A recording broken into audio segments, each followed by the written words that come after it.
Okay, so this is my digital presentation for EDF 4205. I've chosen to focus on food and nutrition, specifically on healthy eating. So why is food and nutrition education so important? We eat food every day. We need it to survive. Our bodies depend on the food that we put into it. So why are so many people still eating food that is fatty, high in sugars, and overall just not good for us? Let's take a look at the statistics surrounding this topic to find out a bit more. National Nutrition and Physical Activity Survey conducted through 2011 to 2012 by the Australian Bureau of Statistics found we are consuming 30% less fruit and vegetables than 15 years ago. 1 in 4 adults eating no vegetables on an average day, and only 7% eating the daily recommended 5 servings. According to WIN in 2009, young people are the healthiest group of the population in Australia. But listen to these shocking statistics about those kids.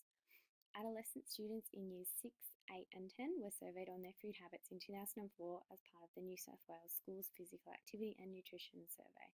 It was found that 25 to 30% ate confectionery at least 4 times a week, and approximately 55% of boys and 40% of girls reported drinking at least 2 quantities of 500 ml of soft drink every day. The survey also found that 1/3 of young people did not eat breakfast every day, and 1 in 5 students eat potato chips at least 4 times per week. So the determinants that relate to healthy eating are economical determinants, so the cost of food greatly influences how people buy certain foods. It's been found that nutritious food is 30% more expensive in rural and remote areas. Income is another factor, so if people are on a strict budget, they're obviously not going to be able to afford to purchase some of the healthier foods out there. And transport can also be an issue. So do people have the transport readily available to go to the supermarkets to get the fresh food? Okay, so there's social determinants. Where food is eaten can influence the types of foods that are consumed. So healthy foods might not be available at shopping centres, which leaves people with not much choice, and they'll end up having to buy the unhealthy food anyway. Cultural and family differences in food choices mean that people have been brought up eating certain foods, and this can sometimes mean the exclusion of certain food groups like meat or dairy. Meal patterns, so is it normal to snack throughout the day, or should you have 3 main meals? Many people experience the 3 o'clock munchies and they want a hot chocolate hit or a sugar hit. So when people get to this stage, their choices may be influenced by what is available and what they have previously eaten that day. The biological determinants is one of the main ones that relates to food choices and healthy eating. So in terms of hunger, a study conducted by Stubbs, Van Wyk and Johnson and Harborn in 1996 found that when we eat fatty foods, our hunger is not satisfied. Carbohydrates has an intermediate effect, and protein has found to be the most filling. Palatability is also a factor. So if sweet and high-fat foods have a large sensory appeal, which is why we consume so much of these foods. And taste. Obviously, we all want something that tastes good, and certain people are born with likings and dislikings, such as salty and bitter. The psychological and behavioural or physical determinants. So stress can be found to influence the food choices we make. So people might eat less food when they're experiencing psychological stress, or may have a preference for a type of food. Mood also has an influence on our food choices, so food cravings, diets, and body image, which results in specific food choices. Okay, so education. So if people don't have education about the food and nutrition that they're having, then they're not going to make very good choices. If they don't have the skills to make the food, they're also going to make poor choices, or they'll think that they're going to get it wrong, so they won't want to try it.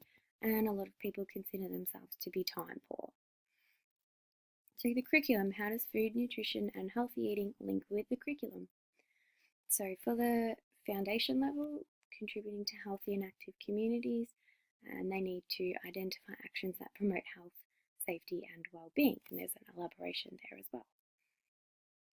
For levels 1 and 2, being healthy, safe and active, so recognising situations and opportunities to promote health and safety well-being. Communicating and interacting for health and well-being, so examining health messages, and also being able to identify popular health slogans and health messages, sharing that with the class, and contributing to healthy and active communities, so exploring actions that make the classroom a healthy, safe and active place.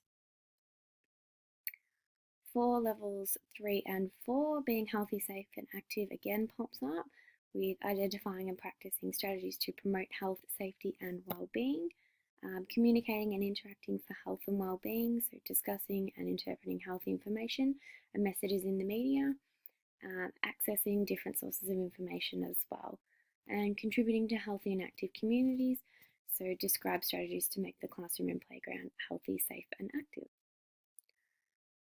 And for 5/6s, we've got plan and practice strategies to promote health, safety and well-being, so comparing food labels and also investigating the role of preventative health in promoting and maintaining health, safety and well-being.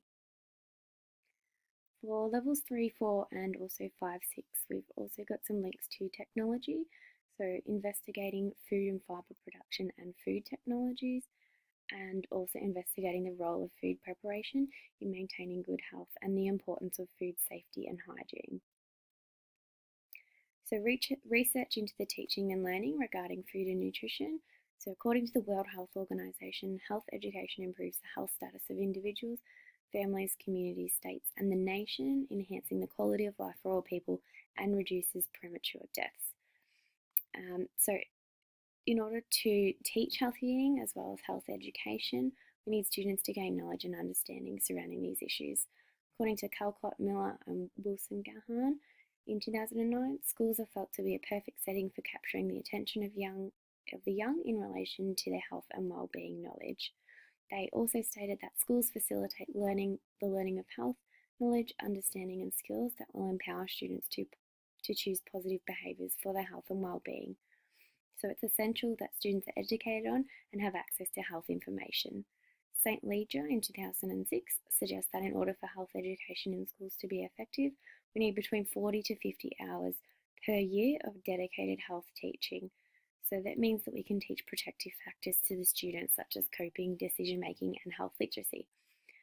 Jordan et al. In 2000, cited by Lee, McQuaig, Burrows, Penny and Wright in 2015, suggests that maximising a country's health literacy is now seen to be one of the most important approaches to improving population health.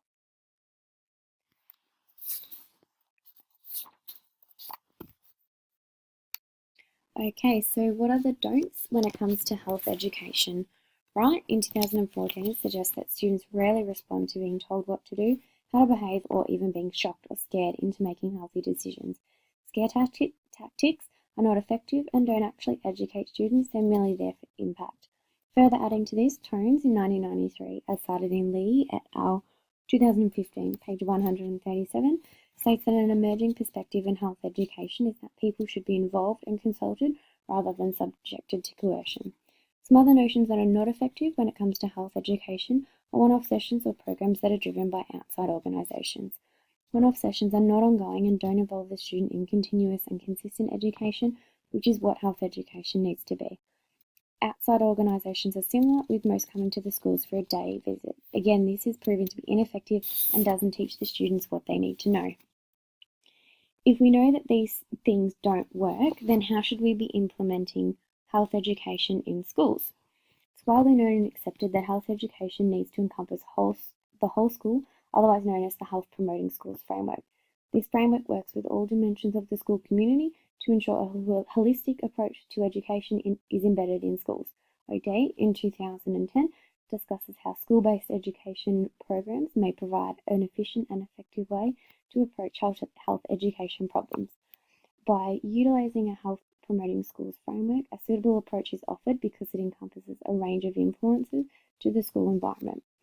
O'Day in 2010 also suggests that based on research, educators need to teach preventative strategies which encompass objectives of whole health promotion, including healthy eating, improved body image, increased physical activity, as well as prevention of obesity. Learner-centered approaches are effective when teaching health education as they allow students to be active, construct their own knowledge, and it also builds on student prior knowledge and cognitive skills, as suggested by Lee et al. 2015. It means that educators can move away from being the source of information to being a facilitator that allows students to investigate and discover information for themselves. Wright, in 2014, suggests that a strengths-based approach to teaching health is also an effective tool. By working with individuals, families, groups, organisations and communities, this approach enables multiple environments to be recognised and also utilises the strengths of individuals rather than their limits. So my resource related to healthy eating is the Crunch and Sip resource program that's created by the New South Wales Government and is being implemented across a range of schools. So what is Crunch and Sip? The program has been running in New South Wales primary schools since 2008 and it gets students eating fruit and vegetables and drinking water whilst at school, as suggested by Healthy Kids 2010. The school chooses when they would like to take their Crunch and Sip break, which is when students are able to eat their healthy snack and refuel for the rest of the day. So these are some of the foods that are allowed. So fruit and vegetables and water and tinned fruit in water or juice. Not allowed are the usual suspects, so hot potato chips, fruit pies, flavoured fizzy drinks, fruit cordials and all the other ones as you can see there. So the critique, the Crunch and Snip program is a school-wide initiative that has been developed to increase healthy snacks eaten at schools. As suggested by the Crunch and Sip program, the goal is to have the entire school participating, Healthy Kids 2010. This relates to Health Promoting Schools framework as the program attempts to provide a healthier environment and improve the health of pupils through eating nutritious food. The policy discusses providing information to parents so that they continue the health promotion messages at home, understand the role that they play in terms of supplying food, and knowing what sort of foods are allowed. As suggested by Story, Nanny and Swartz 2009, schools can help in the fight against obesity by creating environments conducive to the healthful eating and physical activity, which is exactly what the program does. In regards to student-centered approaches, the students are the ones that are participating in the program each day, although the program was not something that the students came up with themselves as this is a government initiative. The program does link to the curriculum as students are eating the Always Foods and Drinks or the green food and drinks. They are exploring how fruit and water breaks help support classroom health and well-being and exploring how healthy foods can influence health and well-being as suggested by Akara 2015. The dimensions of health are where the program is lacking. The social determinant of health, which encompasses culture, family and meal patterns, is not catered for quite as well as it could be. So some families might not include fruit and vegetables as regular snacks, so this might be a little bit out of the way for them to do this. Economical determinant is also a problem because some families are struggling for money and they don't have the money spared aside for them to purchase fruit and vegetables for their children each week. The result of this means that some students might not have a healthy snack and left feeling embarrassed and a bit left out while the other kids are having their snack. The program does suggest a way to overcome this issue by stating that schools can source produce through donations from the local greengrocer. However, the program also suggests getting monetary donations from parents so that the school can purchase food for students. Again, this is just not viable for some families. The behavioural and physical determinant of health is also not really considered in the program.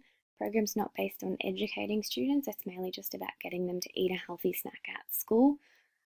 So part of the program is the students watch the Crunch and Snip and Sip DVD at the whole school assembly to show them what it's about, but that's basically where the education part ends.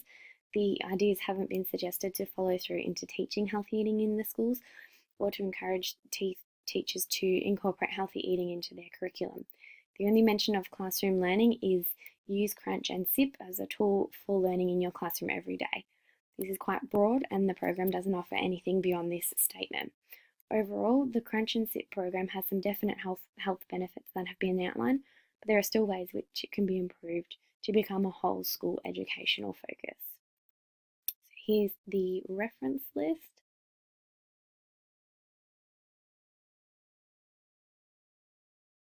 And thanks for listening.